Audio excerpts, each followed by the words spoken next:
My husband, 35, does not have a car. He sold his old one to help pay for his brother's wedding. I disagreed with this, but he had this car before we got together, so it's not a shared property. Besides that, I have my own car, so that didn't affect me until my husband started complaining about having to commute to work and hang out. He tried to get me to let him drive my car several times, but I stood firm and put a boundary, making him understand that my car would never be driven by him. One of the reasons why is because how bad his driving is. His brother lives out of town. My husband asked if he could drive my car to the wedding, but I refused, not because I was not invited, another story for another day, but because, as I said, my car is off limits. He threw a fit calling me unreasonable to let him take public transportation because he can barely stand it for 10 minutes, let alone hours. I said it wasn't my problem. That irritated him but made him stop arguing. The day that he was supposed to travel out of town, I woke at 10 a.m. and couldn't find my car key. I went outside and couldn't find my car either. I was beyond angry. I called him, and as I expected, he took it and was on his way to the other town. I lost it and told him I gave him no permission to take it for 5 days and said that if he won't turn around with it and come home, I'd call the cops and report it missing. His response was, "You wouldn't dare do it because you know what would happen." I hung up on him, then immediately called the police and told them about my situation. I did not tell them my husband took it because they think it's a family dispute and decide not to get involved. I just reported it missing. 2 hours later, I got a call from my husband saying he was back in town and was being held at our local police station. I went to the station and talked to the cops. My husband made a scene there, swearing over and over that I permitted him to take it and that I was acting out of jealousy and spite because he was going to attend a wedding I wasn't invited to. I took my car and went home, but he had to stay a little longer. He came home in the evening and went into a rage about how I created an awful situation and almost caused him to miss his brother's wedding. He called me vindictive, bitter, and a lunatic to call the police on him and try to accuse him of stealing my car. He had to leave the same day to be able to be there with his family and decided to extend his stay and still hasn't gotten back yet. Right now, his mom and brother are blasting me for what happened and calling me spiteful. Not the idiot, but I feel that there's a lot more going on here. For example, your husband sold his car to help pay for his brother's wedding, even though he needed it to commute. Is your husband prone to making bad decisions? And he paid for his brother's wedding even though you, his wife, were not invited to it? I'm sorry, but what kind of marriage is this? Yeah, he and his brother are very close. I'm on bad terms, also we don't talk, with his brother because he kept accusing me of trying to drive a wedge between him and my husband. He can think whatever he wants, but none of his claims are true. Unfortunately, my husband and his mom think I'm the bad guy here. Lady, you need to file for divorce immediately. This relationship is toxic, and your husband is a massive, idiotic idiot. Why are you still married? I'm honestly asking because there are a lot of red flags here, on both sides. His family hates you.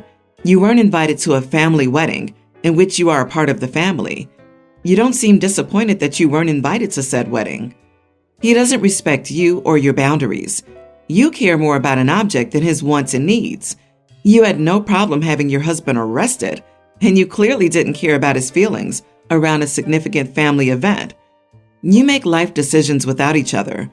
This is not a snapshot of a healthy relationship. Everyone's the idiot here. Y'all seem insufferable and like a textbook dysfunctional couple.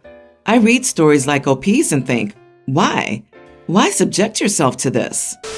I know it sounds mean, but my brother-in-law seems to be really discriminatory towards us for being a straight couple. I am bi but have fallen in love with the man I'm going to marry. My brother and his husband were friends with my ex-girlfriend. I'm still friends with her, she's lovely, but we didn't work together. For 5 years now, I've been dating, let's call him Jack. We've decided to marry in a few months and have been planning for a while. The wedding's not big, less than 50 total guests, and we were going to give everyone in the bridal party a +1, but no one else. The thing is, my brother is one of my bridesmen. I have a maid of honor and 3 bridesmen. and my husband-to-be has a best man and mixed gender party. The last weekend I went over to my family to hang out. Cousins played board games, and all the adults had drinks, a typical big family hangout. But my brother-in-law had a bit too much to drink and said some crappy things. And it's not the first time I've heard them, just the first time in maybe half a year. He said I was a traitor to our people for marrying a straight white man. We're white, LMAO. He said I broke up with my ex because I was ashamed of my orientation. He also was comparing my fiancé with my ex. Why would you date such an ugly man after such a pretty girl? He's so poor, and you had a rich gay girlfriend. Not true. We're all middle class.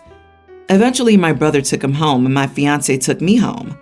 I told him the next day if he couldn't apologize to us as a couple and stop being so heterophobic, he couldn't come to our wedding. My brother's saying he was just drunk and he'll behave, and our family's backing him up and telling me to let it go. But I have yet to get an apology from brother-in-law. My brother's threatening not to be in the wedding party, and I would hate that. But I would hate including his crappy husband in my wedding more. I told my brother I'd save him a piece of cake if he didn't come. Am I the idiot for insisting brother-in-law cannot come without an apology to both my husband-to-be and me? Not the idiot. And wow, do people love to judge us for not adhering to what their vision of being a queer should look like, huh? In my opinion, your brother-in-law needs to have a conversation with you and your husband in person, apologize to you both, and promise to be on his best behavior at your wedding for you to allow him to attend. He misbehaved. I think your brother will understand if you explain that his husband was hurtful and rude, and that he must take steps to clear the air if he wants to attend. This isn't about heterophobia. This is about your brother-in-law saying nasty things about your soon-to-be husband and judging your relationship. Drinking too much is not an excuse. This is absolutely the hill you should die on.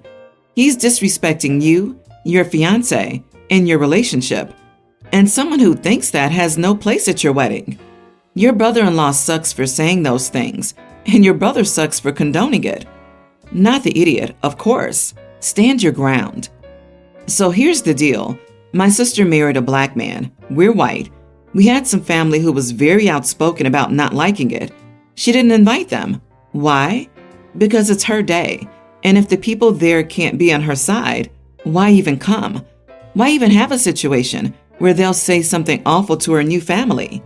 He needs to apologize and still doesn't need to be there. I've always had a very close relationship with my brother. He's 3 years older than me and has been a great older brother, mostly, meaning the last years. Our relationship evolved a lot over the years, and we were friends and siblings. He started dating his fiancée 6 years ago. She wanted us to be sisters. A year later, when I got married, she asked me to be my bridesmaid, even though I didn't have any. I said yes because it meant so much to her, and I even bought her an inexpensive but pretty dress since we did a courthouse thing. My brother and she got engaged in 2020. She announced it in the family group chat and that 2 of her friends were her bridesmaids. After the announcement, she started asking me for my opinion and help on stuff, which quickly turned into her asking me to run errands for her and even picking up the cost of certain things. I told her it seemed like something her bridesmaids would be doing with her, and she ignored me. She walked out of a cake store with her samples and never paid, but I was left behind, and they came after me for the money. I spoke to my brother about it. He told me to just go along for their special day. She invited my mom and I dress shopping, then tried to say I was paying for one of her accessories. I had never offered anything like that. My brother told me I didn't have to pay for it, and he talked to her. But then later she was excited and wanted something from me to wear at her wedding. I started saying no to any request for help, and she and my brother got upset. He told me he wanted me to be a part of the wedding. I found that odd since I was never asked to be at the bride or groom's party. Not that I wanted or expected to be, but given what they were saying and expecting, I felt like I was being used. I was open to both of them about this. My future sister-in-law ignored me again. My brother said he loved me, and if I wanted to be in the wedding, I should have said something. I said that wasn't the point, that I wasn't asked, but I was being brought along like I was, only to take on the expense and heavy lifting, nobody else seemed to be doing. He told me I was overreacting. Then the invitation came and it was crazy. The venue is 3 states over, in a fancy hotel in an expensive area. The dress requirements on the invite also meant expensive, and to top it all off, every single gift on their registry is a minimum of $250. We can't afford all that. I spoke to my parents, who were also unhappy with how demanding the invite was. So I RSVP'd no. Brother and sister-in-law asked me why. I said it wasn't worth the expense, especially when they had already gotten money out of me, given how I was expected to keep chipping in. The extended family was outraged by this. They said a sibling's wedding is always worth the cost, and I should go and support my only sibling. My brother and sister-in-law were upset by our RSVP too and tried to talk me into coming. Am I the idiot? Not the idiot. If it's so important to them to have you be there and help, why aren't you part of the wedding party? And if it's so important for you to be there, why not pay for your stay at least? I won't be surprised if they get lots of no's on the RSVPs. Very disrespectful and entitled of them. They're taking advantage of you under the guise of love. It's a gift grab. People can have whatever wedding they want, so long as they can afford it. Expecting other people to underwrite their lifestyle is entitled. You're setting and enforcing a healthy boundary, and it's good that you're doing it early, because this behavior on their part is likely to continue. You said it yourself. You can't afford it. That's a perfectly valid reason. I can't believe she walked out of a cake tasting without paying and left you the bill. This sounds planned to me. Your future sister-in-law is going to be a nightmare once they get married. I imagine the divorce will be even worse. I was watching my young niece while my sister took her baby to the doctor. We were talking about how her dad's birthday's coming up. My niece said she wanted to make him a cake. I said that was a brilliant idea and gave her my tablet to look up a recipe. She picked one and then started gathering ingredients in my kitchen with my little step stool. When I went to help her crack eggs, she said, "No, I'm making Daddy's cake all by myself." So I stepped back and just supervised for safety. We put the cake in the oven. I told her I would put it in the fridge to cool when it was done, and we would decorate it tomorrow. She was very excited when her mom picked her up, and my sister was excited too when she heard about it. Needless to say, the cake didn't turn out well. Ingredients weren't mixed properly. Proportions were wrong. I baked a new cake with the same recipe and pan. When she came over the next day, I presented the new cake as the one she had made, and she decorated it. Again, she wanted to by herself, but sloppy frosting tastes just as good as neat and is cuter anyway. When sister arrived to pick up her daughter and the cake, she was thrilled. We both told her she was going to be a star baker one day, and my niece was beaming. I was talking on the phone with my sister about the party tomorrow, and she's mentioned how it's incredible her daughter's first attempt at baking turned out perfect. I laughed and told her the truth, knowing my sister would keep the secret from my niece or anyone who could tell her because she's the mom. I figured she would think the story was charming and something to tell my niece when she's an adult, and star baker as a funny childhood anecdote. My sister was livid and asked what I did with the actual cake. I said I fed it to my dog because it wasn't edible. She cussed me out and hung up on me. I can't ask anyone in my social circle which of us is wrong because I don't want it getting back to my niece that she didn't make the special cake. Am I missing something? I wanted my niece to be confident and encourage her sense of independence. Did I cross a line here? Not the idiot, but your sister's a bit of an idiot if she thinks that her young child can make a perfect cake on her first attempt. I think her anger at you is due to her disappointment that she doesn't have a prodigy child. I would just keep my distance until she apologized. For the future, just bear your sister's reasoning ability in mind. Not the idiot for swapping out the cakes. It's a totally harmless thing that will make for a funny story in the future. But I don't know how good it is for the dog to eat a whole cake. But no, at the end of the day, it's not a big deal. Oh, it was a chocolate, garlic, onion, macadamia nut, rat poison cake, of course, and with grapes, just like Mom used to make. Honestly, can that aged child even read recipes? How gullible is her mom? Like, how can she be shocked her little kid couldn't bake an edible cake on her first attempt with no directions or help from an adult. This could have been a secret between you and your sister. She's being overly dramatic. I would appreciate that you let my daughter bake a cake on her own, and when you realized it wasn't edible, you made one that was. You even had her decorated. So now we can all actually enjoy eating the cake, while the face on that little girl will glow. Imagine nobody ate the cake that she made. The little girl would be upset and probably never want to bake again. If I were your sister, I'd be amazed what a fantastic aunt my child has. I'm not, but I still believe that you're awesome. Not just because you had all the ingredients on hand to make not one, but 2 cakes from scratch.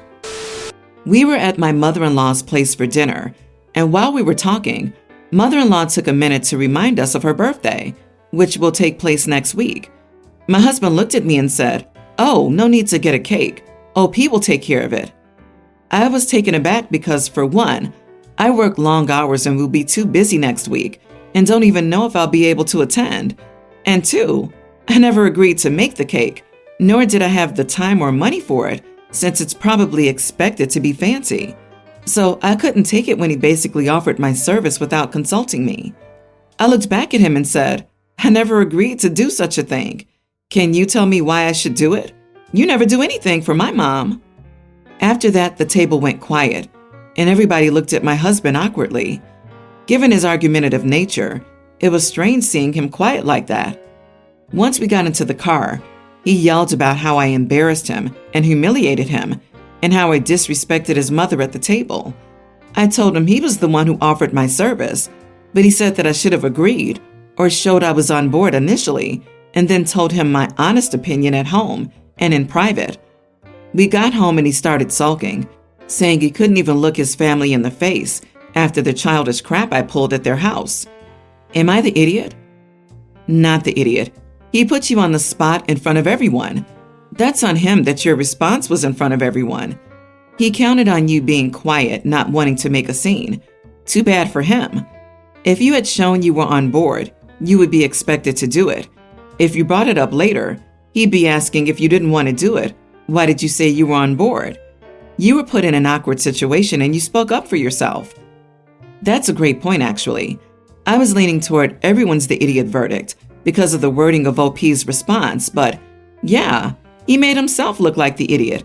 What was the alternative here? OP agreeing by default at that moment and then having to take it back later? That would seem even more awful, I think. You are the idiot. Your reply was rude, though, because it implies that you don't give a crap about your mother-in-law and would only do something for her as part of a quid pro quo. The polite response would have been, "Sorry, but I don't have time to make a cake this week, so I won't be able to do that. Please check with me first next time." Well, I'm not mother-in-law's biggest fan for raising such a misogynistic kid, and I'm not sure why her feeling respected should come at the cost of OP being so egregiously disrespected. Sure, she could have snuck in a line about how mother-in-law shouldn't take it personally, and she can always follow up to do that now. But OP defended herself. She reacted in anger to an angering situation, at the moment, effectively. That is an instinct too few people have, especially women who are told to prioritize politeness over self-respect. I think that's important enough to be prioritized, way, way above mother-in-law's hurt feelings.